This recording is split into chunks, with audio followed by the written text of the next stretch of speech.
Everyone, welcome back to my channel. কেমন আছো তোমরা সবাই? আশা করি ভালো আছো, সুস্থ আছো। আমি পিয়াসী, আর আমার নতুন একটা ব্লগে তোমাদেরকে অনেক অনেক ওয়েলকাম। তো আজকের ব্লগটা না আমি একটু ইনফরমেটিভ রাখছি। যারা নিউ কামাররা কানাডাতে আসছো তাদের পক্ষে কিন্তু এটা খুব সুবিধা হবে। মানে তোমরা কি কি ট্রেনিং নিয়ে আসলে কানাডাতে চট করে জব পেতে পারো, সে সম্পর্কে আজকে আমরা একটু বিস্তারিত আলোচনা করব। কানাডাতে এসে চট করে জব পাওয়াটা তো একটু মানে মুখের ব্যাপার না। তো যাই হোক, মানে এটা যাতে তোমরা খুব সহজেই পেতে পারো কি কি শিখে আসলে নিজেদের দেশ থেকে, তো সে বিষয়ে আজকে আমরা একটা ব্রিফলি আলোচনা করব। তো চলো ব্লগটাকে এখন থেকে স্টার্ট।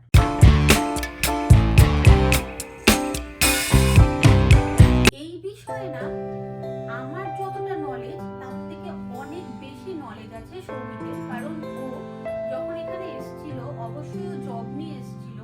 আর তোমরা তো সবাই জানো যে আমি ডিপেন্ডেন্ট ভিসায় এসেছিলাম, মানে ভিজিটর ভিসায় এসেছিলাম আর কি। তো এ বিষয়ে সম্পূর্ণটাই ও বলবে। আর আমি মনে করি এই ব্লগটা তোমাদের জন্য কিন্তু খুব হেল্পফুল হতে চলেছে। তাই দেখি ওকে তাহলে বলতে বলি। আর তোমরা মন দিয়ে শোনো, ভিডিওটা কিন্তু কোথাও স্কিপ করো না। স্কিপ করলে কিন্তু তাহলে তোমরা ডিটেইলে বুঝতে পারবে না। চল স্টার্ট কর, তুই বল। Hi everyone. তো আমি বেশ কিছুদিন আগে একটা ব্লগ দিয়েছিলাম যে এখানে পিআরের এখন কতটা স্কোপ, এখন পিআরের প্রসেসটা কি, পিআরের এখন প্রবলেমস, পিআরের কি কি প্রসেস ফলো করলে ইজিলি পিআর পাওয়া যায়। তো সেগুলো আমি কিছুদিন আগে একটা ব্লগে দিয়েছিলাম। তো সেটা যদি তোমরা না দেখে থাকো তো এই ব্লগের ডেসক্রিপশনে আমি আগের ব্লগের লিঙ্কটা আমি দিয়ে দেবো, তোমরা একবার ভিজিট করে আসতে পারো। তো আজকে আমি যেটা ডিসকাস করব সেটা হচ্ছে কোন কোন স্কিল থাকলে এখানে জব পাওয়াটা খুব ইজি হয়ে যায়। তো এখানে তো অ্যাকচুয়ালি জবের এখন খুব ক্রাইসিস চলছে। এখন রিসেন্টলি কানাডা ইলেকশন হয়েছে, তো সেই ইলেকশনে আমাদের যে লাস্ট যে প্রাইম মিনিস্টার ছিলেন জাস্টিন ট্রুডো, তো উনি স্টেপ ডাউন করেছেন, তো নিউ প্রাইম মিনিস্টার অ্যাপয়েন্ট করছেন। তো তার বিভিন্ন ভেরিয়াস কজ আছে। তো তার মধ্যে একটা কজ হচ্ছে এখানে জব, এখানে জবের প্রচন্ড পরিমাণে ক্রাইসিস চলছে। এমনকি রিসেন্টলি ফিউ মান্থস ব্যাক এখানে একটা রেস্টুরেন্টে, আমি রেস্টুরেন্টের নামটা নিলাম না, তো একটা রেস্টুরেন্টে কিছু একজন ডিশওয়াশার লাগবে। তো সেই ভ্যাকেন্সিতে 1000 জনের অ্যাপয়েন্টমেন্ট পড়েছিল, 1000 জনের অ্যাপ্লিকেশন পড়েছিল। তো এই রকম ক্রাইসিস এখন এখানে জবের ছিল বা এখনো আছে। But still each and every sector এখানে বলবো না যে অ্যাফেক্টেড।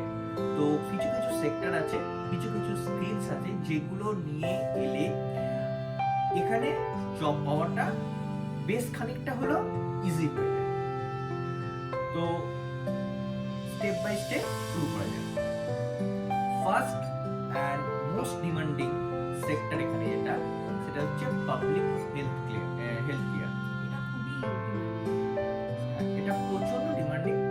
আর এর জন্য এখানে নার্সেস, হেলথ কেয়ার যারা থাকেন, প্লাস এখানে যারা ফার্মেসিতে মেডিসিন প্রোভাইড করেন, বা ফিজিশিয়ান, বিভিন্ন ধরনের হেলথ কেয়ার রিলেটেড স্কিল থাকলে এখানে এসে জব পাওয়াটা বেশ খানিকটা হলেও ইজি হবে। আর এই সেক্টরটা এখানে বেশ ডিমান্ডিং।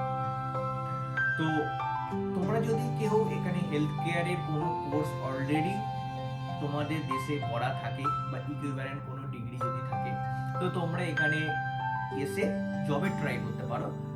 তোমরা বেশ ইজিলি এখানে তোমরা জব পেয়ে যেতে পারো। তোমরা এখানে এর জন্য এখানে ভালো ভ্যাকেন্সি আছে। তো এটা গেল ফার্স্ট অ্যান্ড ফরমোস্ট ডিমান্ডিং। তো হেলথ কেয়ার ছাড়াও এখানে নেক্সট যে সেকশনটা হচ্ছে সেটা হচ্ছে টেকনোলজি। তো টেকনোলজির মধ্যে আমি ফার্স্ট বলবো এখানে তুমি যারা আইটি ব্যাকগ্রাউন্ড থেকে আছো তাদের এখানে জব চান্সেস বেশ ভালো।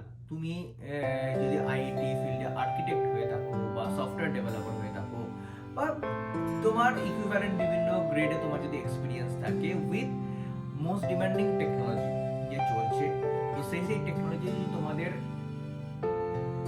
এক্সপিরিয়েন্স থাকে, জব এক্সপিরিয়েন্স থাকলে তো খুবই ভালো, বা না থাকলেও তোমরা যদি ফ্রেশার্স হও, তোমার যদি প্রপার নলেজ থাকে, তো তোমাদের এখানে জব পাওয়া বেশ খানিকটা হলেও আমি বলবো ইজি, কারণ এখানে আইটি ডিমান্ড এখনো আছে। বা হ্যাঁ, কারণ এখন গোটা হোল ওয়ার্ল্ডই এখন আইটির উপর বেস করে চলছে, তো আইটির ডিমান্ড তোমার বলা যেতে পারে ভবিষ্যতেও এখানে থাকবে বা এখনো আছে। আর এই যে ফার্স্ট ওয়ার্ল্ড কান্ট্রিগুলো, তো সেখানে তো তোমার অবশ্যই মোস্ট অফ দ্য থিংস আর বেসড অন আইটি। তো এখানে তুমি আইটি ব্যাকগ্রাউন্ড থেকে হলে তোমার এখানে জব পাওয়াটা বেশ খানিকটা হলেও ইজি হতে পারে। তোমার আইটিতে আইটি ছাড়াও তুমি নেক্সট যে সেক্টরে তুমি জব পেতে পারো সেটা হচ্ছে এখানে cyber security. It's a very very important sector are very important zone. তো তোমাদের যদি সাইবার সিকিউরিটিতে তোমাদের যদি নলেজ থাকে বা এক্সপিরিয়েন্স থাকে, তো সেক্ষেত্রেও তোমাদের এখানে জব পাওয়াটা বেশ খানিকটা ইজি হয়ে যেতে পারে। বা তোমরা সাইবার সিকিউরিটিতে নলেজ গেইন করে তোমরা এখানে আসতে পারো, তাহলে তোমাদের অনেক স্টেপ তোমরা এগিয়ে থাকবে এখানে জব পাওয়ার দিকে। এছাড়াও এখানে টেকনোলজির দিকে বা ইঞ্জিনিয়ারিং স্কিলের দিকে যদি তুমি দেখতে চাও, এখানে তোমার ইলেকট্রিক্যাল ইঞ্জিনিয়ার বা মেকানিক্যাল ইঞ্জিনিয়ার এই সেক্টরেও তোমার হিউজ ডিমান্ড আছে। কারণ বা সিভিল ইঞ্জিনিয়ার, কারণ এখানে যেহেতু প্রচুর পরিমাণে ইমিগ্রেন্টস বাড়ছে, প্রচুর পরিমাণে এখানে পপুলেশন বাড়ছে, তো এখানে কনস্ট্রাকশন রেট এখন হিউজ। সেই জন্য এখানে সিভিল ইঞ্জিনিয়ার বা সিভিল আর্কিটেক্ট এই সেক্টরের ডিমান্ডও বা তোমার এই কনস্ট্রাকশন রিলেটেড যে সমস্ত ফিল্ড, এই ফিল্ডে তোমার নলেজ থাকলে তোমার জব পাওয়ার স্কোপটা অনেক বেড়ে যায়। এগুলো তো হলো, এবারে এগুলো ছাড়া আরো কি কি বিষয়ে জানলে এখানে এলে চট করে আমরা জব পেয়ে যেতে পারবো? মানে আমরা যেখানে যে দেশে থাকি না কেন, সেখান থেকে কি কি জেনে আসলে এখানে আমরা চট জলদি একটা জব পেয়ে যেতে পারবো, আমাদের বসে থাকতে হবে না এগুলো বাদ দিয়ে। তো আমরা আগে যে ফিল্ডগুলো আলোচনা করলাম, সেই ফিল্ডগুলো ছাড়াও এখানে আরেকটা ডিমান্ডিং ফিল্ড হচ্ছে টিচিং প্রফেশন। টিচিং প্রফেশনে যদি কারোর স্কিল থাকে বা যদি কারোর এক্সপিরিয়েন্স থাকে, তারা এখানে এসে ইজিলি অ্যাপ্লাই করতে পারে। কারণ এখানে যে সমস্ত প্রাইভেট স্কুলগুলো আছে, তো সেই প্রাইভেট স্কুলগুলোতে টিচিং স্টাফ বা বিভিন্ন চাইল্ড কেয়ারের জন্য বিভিন্ন স্টাফ এরা অ্যাপয়েন্ট করে। তো সেই ক্ষেত্রে টিচিং লাইনের সাথে যুক্ত বা টিচিং এক্সপিরিয়েন্স যাদের আছে সেই রকম মানুষজনদের জন্য এখানে ভ্যাকেন্সি থাকে, তারা এখানে অ্যাপ্লাই করতে পারে এবং তারা এখানে ইজিলি জব পেয়ে যেতে পারে। আর এই সমস্ত লাইনে যদি তোমরা জব পেয়ে যাও, তাহলে ইন ফিউচার এটা তোমাদের পিআর পেতেও খুবই সাহায্য করবে। টিচিং লাইনটা এখানে বেশ ভালো লাইন, এমনকি বেশ ভালো ভ্যাকেন্সি থাকে এখানে। তো টিচিং লাইনের পাশাপাশি এখানে আরেকটা ফিল্ড হচ্ছে agent in different field for different field. আমরা যখন কানাডায় আসি, আমরা তো কানাডা সম্বন্ধে আমাদের কোনো আইডিয়া ছিল না, বা আমাদের কোনো এইখানে কোনো নলেজও ছিল না যে এখানে কোথায় আমরা রেন্টে ফ্ল্যাট ভাড়া পাবো বা কিভাবে আমরা বাড়ি খুঁজবো। তো তার জন্য আমাদেরকে এজেন্টের থ্রু দিয়েই যেতে হয়েছিল। তো যে সমস্ত নিউ কামার্সরা আসেন, আর কানাডাতে তো এখন প্রচুর নিউ কামার্স আসছে, তো তাদের জন্য তারা সবসময় এখানে বাড়ি বাড়ি রেন্টে নেয় থ্রু অ্যান এজেন্ট।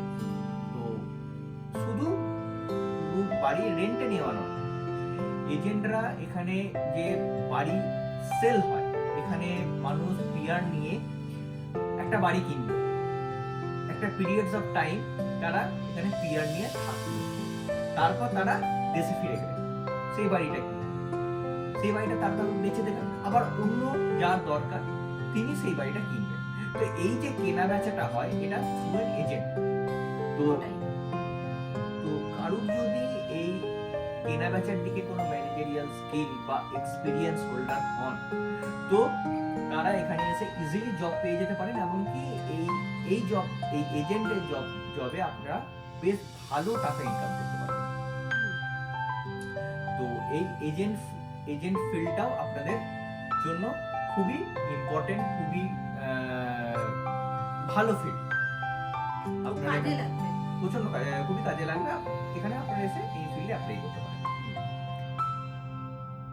এই সমস্ত হাই ডিমান্ডিং এর পাশাপাশি এগুলো তো গেল, এর পাশাপাশি এখানে আরো বিভিন্ন ফিল্ড আছে যেগুলোতে আপনারা এসে জব পেয়ে যেতে পারেন। তো সেগুলোর মধ্যে কিছু কিছু হচ্ছে, যেমন আপনার বিভিন্ন ট্রাক ড্রাইভার, প্লাম্বার, ইলেকট্রিশিয়ান।